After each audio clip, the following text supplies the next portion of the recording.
do worry about the well-being of my retinue during my impromptu absence. I'm sure the good people of the Adventurers Guild are absolutely fine, mein Fräulein. Hello and welcome to another episode of Daily Genshin. Today I think we are done with Windtrace because there is nothing else to do for Windtrace. I mean, I would not get anything out of it. If there were Primo Gems on the line, I would totally be gunning for that. But there are nothing for me to get. Everything has been acquired. That's why I think they need to add more Primo Gems. At least a couple more here, 10, 15, 10s for each one of them. Yep, they need to add more stuff in there. So perhaps today I'm just going to do a hangout, one of the hangouts I have available. And that will be my extra for today. Today's question or topic of the day. Topic, I would call them topics from now on, since we answer a lot of questions or we kind of talk about what happening in this world. I think my topic for today is going to be the gods. Gods. What are the gods of Genshin? What do they do? Who are they? What do we know? What do we don't know? Speculate, theorize as to this topic of the gods of Genshin. This Gourmet Superior Cook-Off, it might be one of the quests that we need to finish for the achievement, and that's why I think this one has the exclamation sign. But the other ones are probably generic ones. So let's start with this one and see.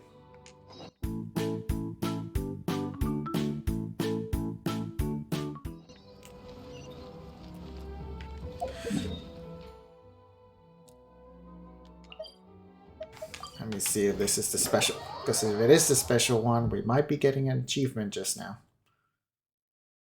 Don't know if it is or not though. Let's see. I don't think I've done this one before. It's new to me, at least. Let's see what they want.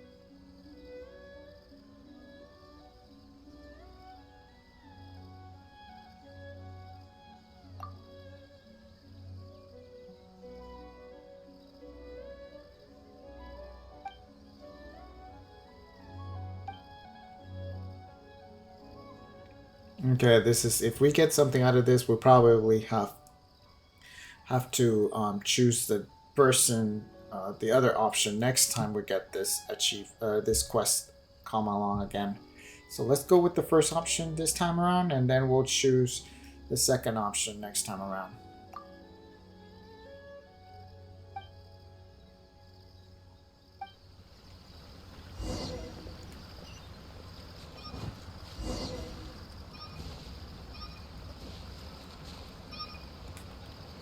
Wait.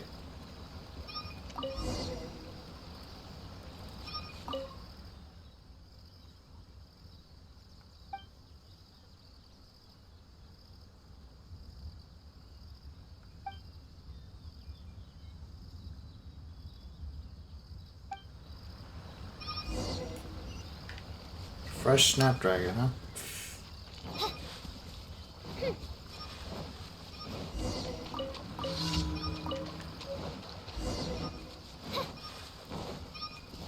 I don't know what's going on over here, but got you the ingredients you wanted.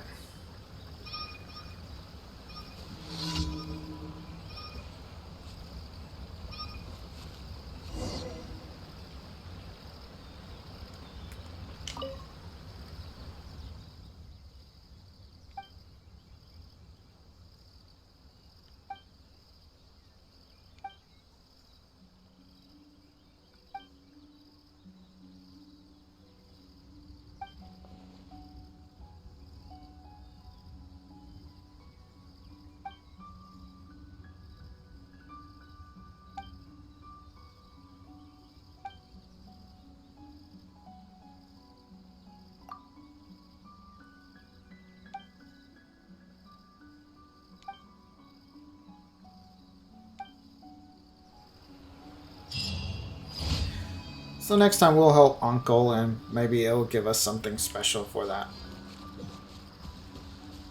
Alright, off to the next point, which will be probably generic. So let's talk about our topic for today, gods. So what do I think about the gods? I think gods definitely came into this world.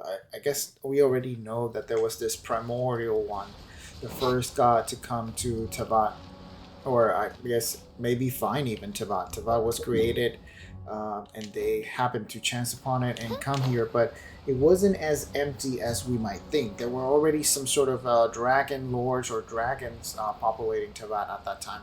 And the primordial god, or that first god that came into Teyvat, I guess sort of displaced them or killed them or outlived them in some way or form, and sort of instituted its own rule on Teyvat, basically by either eliminating, displacing them, or outliving them.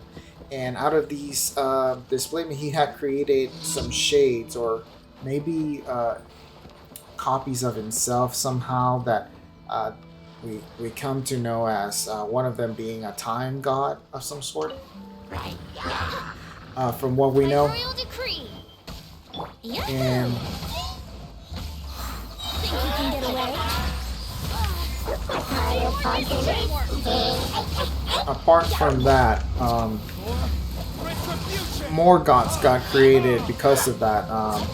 Because we know Venti might be like some sort of wind wisp out of this one of the shades that was created by the promoter god, the time god himself.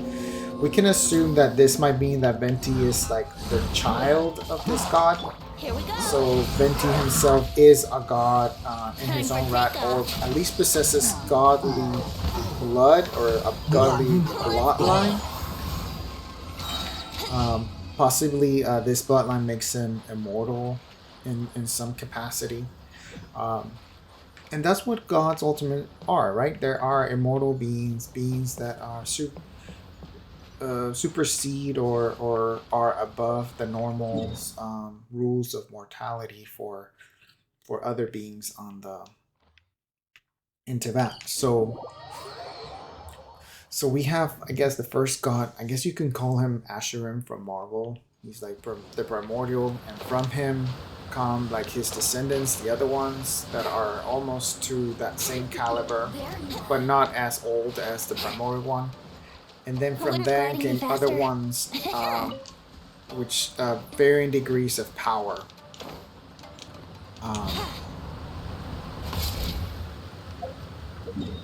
With varying degrees of power, or I need to heal up within the world. And that brings us just like, oh well, what about Oziel? What about Burst? What about Ashaha? What about them? Well, I think they are not part of this primordial one's progeny of sorts. They're actually the progeny of those dragon lords that existed in Teyvat before they were displaced or eliminated. But they are also immortal in a way.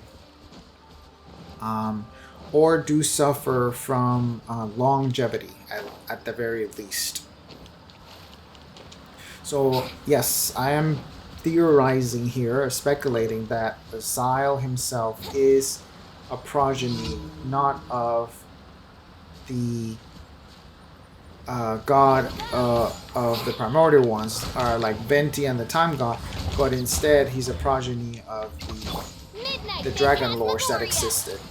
Where the bishops come from, where Asada comes from, and I could see why Oziel would be a little upset with how it turns out that he can't basically go around destroying stuff or creating tsunamis and giant waves, because basically Teyvat, the continent, was practically his world, his place of being, and think now you he can has get to away. abide by these rules set upon by intruders or interlopers. Um, he would not. Nobody would be happy with that kind of situation where you once were free to do whatever you wanted, and now you have to abide by certain laws and rules set up by other people. So that's what I think the gods of Teyvat are. And then obviously the Jakshas, the Killing, the Adeptus, they are not like gods, but they are the progeny, the descendants of these previous gods that existed beforehand, and they have a varying degrees of power as well. So if I had to put them in the scale, they'll probably be somewhere after fully godly status individuals. So somewhere after Venti and Shangli in scales of power and godly status. And then at the bottom, the very bottom would be the humans. But the humans, of course, some of them, or characters, have visions. So why do they get to have visions and other people don't get visions? Well, my theory on that is that the vision bearers themselves, their past, their grandfathers, their ancestors, somewhere along the line, for them, they had a godly, they have godly blood. So that's why they're sort of like the demigods. They are demigods. So people with visions that have the necessary potential, they are demigods and carry some form of ancestral blood that allows them to have the possibility of transcend. And we see this a lot in the Greek world, right? We have the demigods like Hercules and Odysseus, who through their deeds managed to somehow be great or be greater than a normal human, but at the same time maybe convert themselves to a godly status. And that's where our vision bearers are basically in this game world that we have. There are people with the potential to ascend to a godly status. And they said, well, Guinea, how do you come up with that and speculation? What other evidence I have of this? Well, in one of my previous videos, when I talk more about visions, I stated that the vision holders seem to have these constellations. And if you see, for example, on Diluc's constellation, he has an owl of sorts. But I am assuming that this owl is basically an entity that existed in Diluc's past. So this is a Diluc's ancestor. An ancestor that perhaps through the primordial one, it's a progeny of the primordial one, maybe a progeny of one of the shades of the primordial one, and somehow at some point maybe the entity or one of his children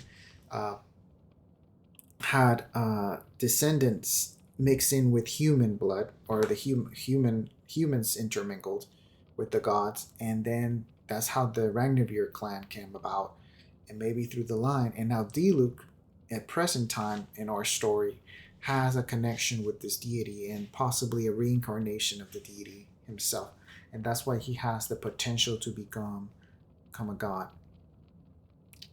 Now the ones that I don't really understand are people like Bennett, who have objects instead of animal shapes. So I'm not sure how this comes about. But then again, we have deities like the time god that we hear about. So how do you represent time if not with some sort of hourglass or some sort of shifting sands? So it might be that this wheel of misfortune maybe is somehow tied to maybe the god of physics, or the god of motion, or the god of misfortune, as it were for the case of Bennett. So that's also a possibility. Similar with Official here, possibly Ganyu and Racer, Diona. They all have animal-shaped constellations, and these is probably deities that existed before them.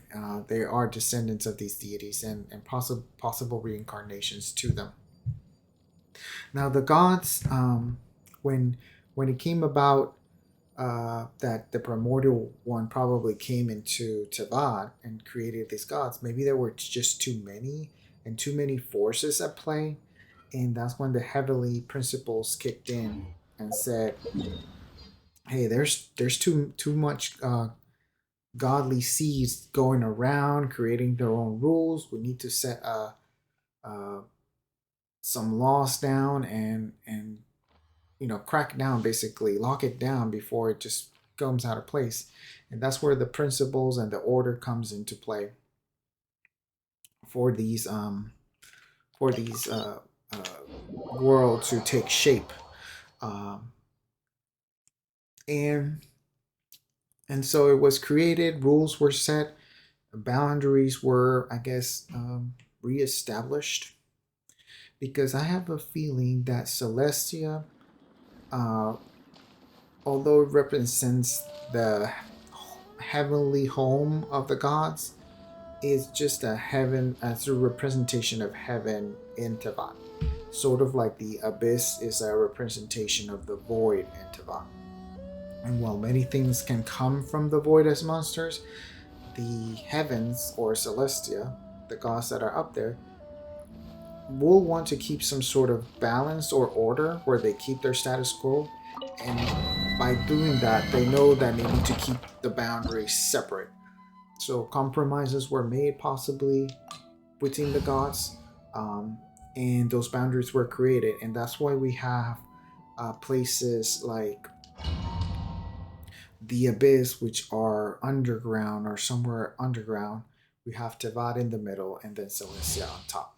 Because some gods, and most gods would agree, want to keep those boundaries in place, while other gods are more sympathetic towards humankind and are willing to protect them, or at least guide them, like Morax and Ventu. By royal decree. That's my idea, gods. Obviously, like I said, there are gods that are sympathetic to humankind and wish them to succeed. There's others who, I guess, have a more restrictive view of it, and they practically want people to figure it out themselves and not intervene at all. And obviously, Time for takeoff. Everybody stand back.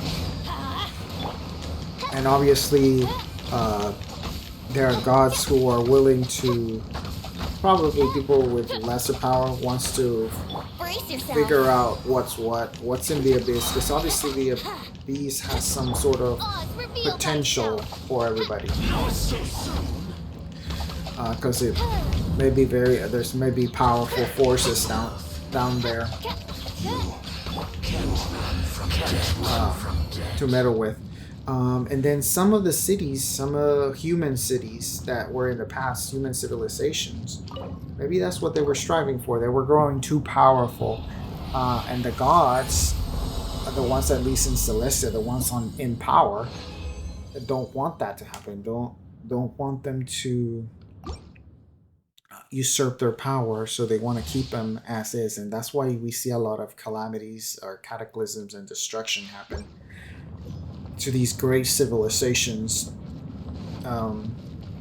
that are possibly close to some sort of breakthrough or achievement in their technological advancement or their ascendancy almost, because we do have a lot of what they call it ascension. When we level up artifacts, weapons, and characters, we ascend, we transcend what our current level. So maybe that's why some of the gods are like, no, there's an order of things. We can't have everybody becoming a god. So we can compromise and say only certain individuals, the ones that have some godly ties, can become gods. And we'll do that through the visions and give them the chance.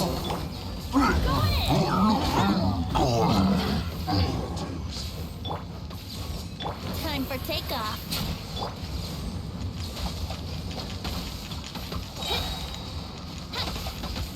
Here we go.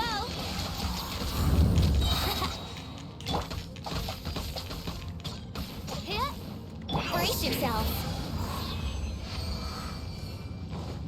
Wouldn't gliding be faster?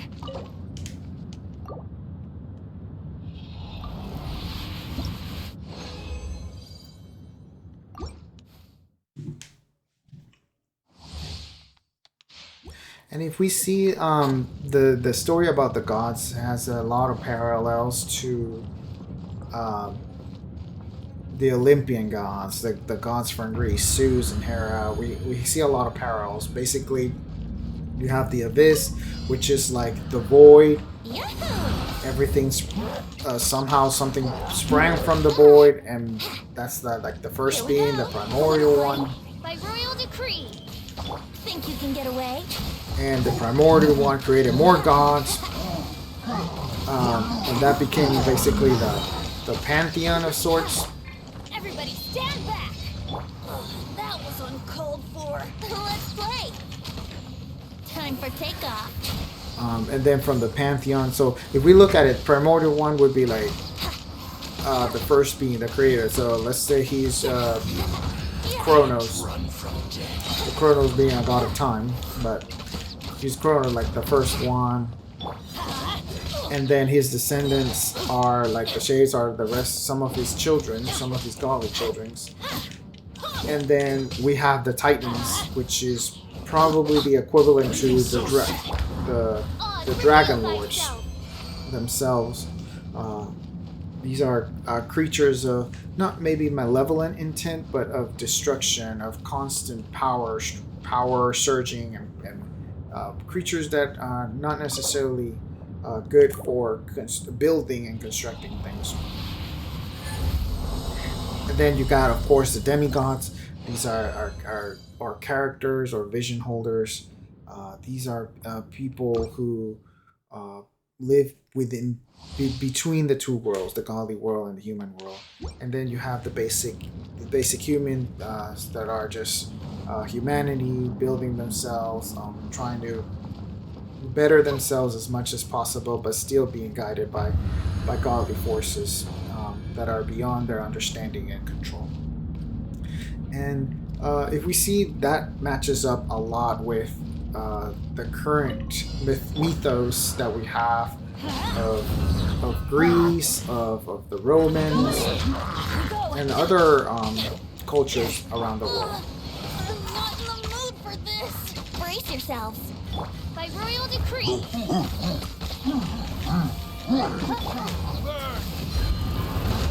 And that's all we really know about gods in Genshin Impact. There's nothing other to say that we know that there's existence of other worlds, so it's quite possible that the traveler themselves are a god from these other worlds Think you can get away? and somehow became trapped by the rule set of this world, the orderly principles of this world that perhaps they were ignorant about when they entered it. Time for takeoff. So I don't think the heavenly principal god that imprisoned us at the beginning really meant to do it, but unfortunately being ignorant of the law doesn't basically make you immune to them.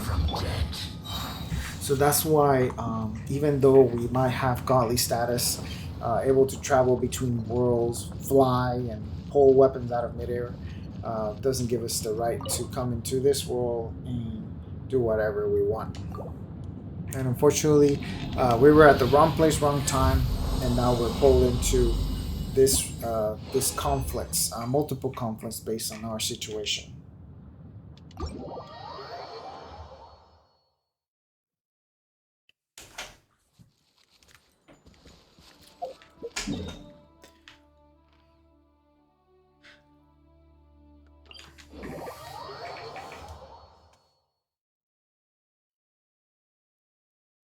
It would be interesting to see if we ever see another spirit. I would like to say that, but we've already seen that there are spirits or entities in this world that exist. And you're saying, oh, no, we haven't. Yes, we have. We have seen Andreas. Andreas is sort of a godly entity that appears to us in this world. It kind of challenges us. And at this point, I don't think he's no longer alive, but his spirit is like infused with the land. So that brings me to my other point. Gods, like, there are apparently several ways a god can go. And by I mean like that, a way that they can die. And apparently gods, being immortal, they can't be killed. They can't be killed in a sense like a human would die and then just move on to heaven or hell. No, in this world it doesn't happen like that. Because if you see, I think the gods have a sort of possible reincarnation mechanic in play, and that's why the constellations come into play. They're able to basically reincarnate as another vessel. We've seen that Venti here is able to reincarnate as the Bard whenever he wants. We see Morax is able to reincarnate as Shang-Li's mortal vessel. So that is a possibility. So they have reincarnation powers of sorts. The other thing we see is we know other entities that perhaps are not gods, but they are descendant or have that more immortality trait, like Osiel, for example, who obviously Morax can't kill them. If they were to kill them, they probably reincarnate somewhere else. So instead, what did he do? He sealed them away instead. Thank you for completing today's commissions. Here is your reward. Ad Astra at... So by sealing him away, he was essentially taking care of it. So perhaps it's because he knows he can't kill them because he will just reincarnate, and sealing is his only option. The other one that's sealed up is the one by the Chinse village. He's sealed up. He's not, and then he creates little statues to dissipate. And that brings me to my other point, which is another alternative to deal with gods, and that's for the god to sort of fuse or diffuse or let their power flow back into the land, to the creation of the land. And we see this with Guzhong. We see this with Chinse's god or dragon. His body basically becomes the land, and the sort of his power flows back into the land itself. So that's another thing to look at in regards to gods, and that's the way they can be, I guess, disposed of or killed or eliminated. And that's probably what the Primordial One did with the Dragon Lords when he came into Teyvat. He used them. He didn't kill them necessarily, but he used their bodies to create the world of Teyvat as it was. Obviously, the progeny of these dragons are still about, and maybe some of them are reincarnations or second editions, basically, of the dragons themselves, but with lesser power. And the only one that I can think of that we've seen in game is, of course, Dvalin. Dvalin being a dragon of the wind. But we know that Venti's able to befriend him in a capacity, and we know he is friendly. So perhaps he doesn't follow the same animosity. He doesn't have the same animosity towards humans or God or other godly beings in regards to his current state. Um, which means they all have their different personalities, possibly, and their different modes of operating within the world. But if the Valen is possible, and Venti does tell us that the occurrence or the resurgence of a dragon is very rare in the world, it's possible that the Valen is the dragon, one of the dragon lords of old, but obviously carries no animosity or possibly doesn't remember.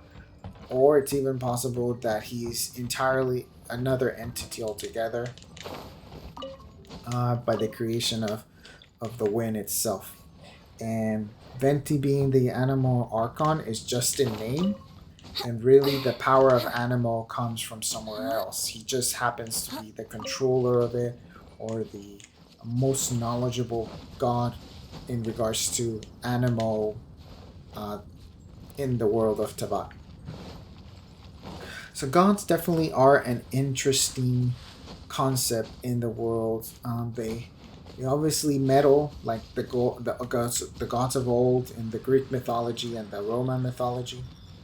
So just like in those mythologies, they tend to be meddlesome maybe in the Teyvat world as well. And that's all really I have to say about the gods in this world, and it's quite a lot, and we have yet to fully understand their motives here, but it is obvious from Zhongli's and Venti's reactions that not all the gods are on the same page in regards to how things should be run or what needs to be allowed. Obviously, Venti has a disposition of basically let it be, and what comes. Morax, obviously being maybe the oldest, is having a disposition of it's time for humanity to take its own course and make their own rules. But the newer gods or the younger gods at this point are more of a disposition of we need to challenge the rules, and we didn't come to terms. We didn't make this up, and we don't want to abide by these decisions that were made for us. So there's definitely turmoil or conflict coming in the future, especially with Cesnaya and the Saritsa and what we know so far about her. Alright, I think I'm gonna end the video here, but instead of completely finishing up, I do want to make a hangout, and I think I'll make that in a separate video altogether, and make this the end of this video. So thank you for joining me for this daily Genshin session. I hope you found some information useful, or maybe some of the discussion points just like make sense. If you disagree with anything, just let me know in the comments, and I'll be happy to take a look at it. I'm definitely a lot into this world and learning everything that there is to about Genshin. And I look at the lore and I look at the books. I even read the books sometimes, and I like to make a book series, an audiobook series about him. I have 2 books out already in the channel. See if you like them. I did like voiceovers, trying to make it seem funny and entertaining. So if you want, check those out. Other than that, I'll see you next time in Daily Genshin. Until tomorrow. Bye bye. See ya.